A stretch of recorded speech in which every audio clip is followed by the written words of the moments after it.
2. The Byzantine Roman Emperor Justinian, depicted here in one of the striking mosaics in the Basilica of San Vitale in Ravenna, oversaw the revision and codification of Roman law into the Corpus Juris Civilis, consisting of the Digest, or Pandex, the Institutes, the Codex, and the Novelli. 7. Law's roots. Several others, that their enormous output became hopelessly unwieldy. Between 529 and 534 AD, therefore, the Eastern Emperor, Justinian, ordered that these manifold texts be reduced to a systematic, comprehensive codification. The three resulting books, the Corpus Juris Civilis, comprising the Digest, Codex, and Institutes, were to be treated as definitive, a conclusive statement of the law that required no interpretation. But this illusion of unconditional certainty soon became evident. The codification was both excessively lengthy, close to 1,000,000 words, and too detailed to admit of easy application. Its meticulous detail proved, however, to be its huge strength. More than 600 years after the fall of the Western Roman Empire, Europe witnessed a revival in the study of Roman law. And Justinian's codification, which had remained in force in parts of Western Europe, was the perfect specimen upon which European lawyers could conduct their experiments. With the establishment. 3. The University of Bologna is arguably the FIRST in the Western world. It was established around 1088, at which time masters of grammar, rhetoric, and logic began to turn their attention to the law. The university continues to boast a distinguished faculty of law. 8. Law. In about AD 1088 in Bologna of the FIRST University in Western Europe, and the burgeoning of universities throughout Europe in the succeeding 4 centuries, students of law were taught Justinian's law alongside canon law. Moreover, the contradictions and complexity of the codes turned out to be an advantage, since the rules were, despite the emperor's fantasy of finality, susceptible to interpretation and adaptation in order to suit the requirements of the time. In this way, Roman civil law spread throughout most of Europe, in the face of its detractors during the Renaissance and the Reformation. By the 18th century, however, it was recognized that more concise codes were called for. Justinian's codification was replaced by several codes that sought brevity, accessibility, and comprehensiveness. The Napoleonic Code of 1804 came close to fulfilling these lofty aspirations. It was exported by colonization to large tracts of Western and Southern Europe and thence to Latin America, and it exerted an enormous influence throughout Europe. A more technical, abstract code was enacted in Germany in 1900. What it lacks in user-friendliness, it makes up for in its astonishing comprehensiveness. Known as the BGB, its influence. The appeal of codification. If man need but open the book in order to inform himself what the aspect borne by the law bears to every imaginable act that can come within the possible sphere of human agency, what acts it is his duty to perform for the sake of himself, his neighbor, or the public, what acts he has a right to do, what other acts he has a right to have others perform for his advantage. In this one repository the whole system of the obligations which either he or anyone else is subject to are recorded and displayed to view. Jeremy Bentham, of Laws in General, Chapter 19, Para 10, quoted in Gerald J. Apostema, Bentham and the Common Law Tradition, OUP, 1986, page 148. 9. Law's roots. Has also been considerable. It afforded a model for the civil codes of China, Japan, Taiwan, Greece, and the Baltic states. The Western legal tradition. The Western legal tradition has a number of distinctive features, in particular, a fairly clear demarcation between legal institutions, including adjudication, legislation, and the rules they spawn, on the one hand, and other types of institutions, on the other, legal authority in the former exerting supremacy over political institutions. The nature of legal doctrine, which comprises the principal source of the law and the basis of legal training, knowledge, and institutional practice.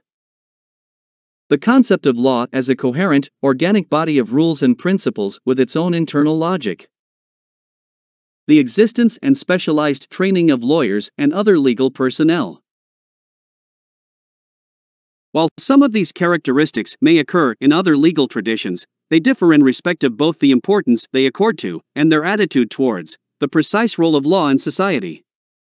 Law, especially the rule of law, in Western Europe is a fundamental element in the formation and significance of society itself.